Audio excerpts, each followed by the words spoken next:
आपने ये रिश्ता मुनासिब समझा तो मैंने भी हाँ कर दी, मगर कल रात से मैं अंदर ही अंदर घुटता जा रहा हूँ। उस लड़की की हालत देखी है आपने? चेहरा इतना उतरा हुआ था जैसे सारी रात रोती रही हो, एक लफ्ज भी मुंह से नहीं निकला। तुम एक मर्द हो, अपनी बीवी को अपने काबू में रखो।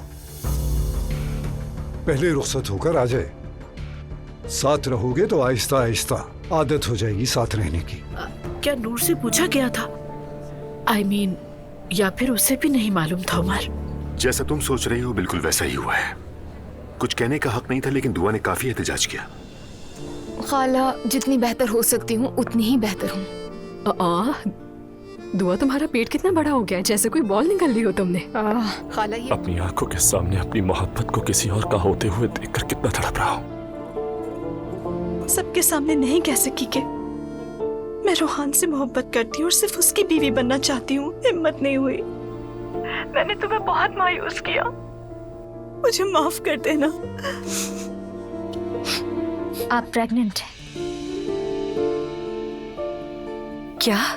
आप दो लोग एक दूसरे से मोहब्बत ही नहीं करते, सिर्फ खानदान की मर्जी की खातिर अचानक रिश्ते में बन जाते हैं। कम से कम मेरे लिए ये एक्सेप्टेबल नहीं है। दरअसल हमारे यहाँ ये रिवायत। माजरत चाहती हूँ मैं आपकी बात काट रही हूँ इब्राहिम साहब, माजरत चाहती हूँ मैं। देखो, मैं जब भी तुम्हें फोन करूंगी तुम्हें मेरा फोन उठाना होगा, ठीक है? आपका जो हुक्म बॉस।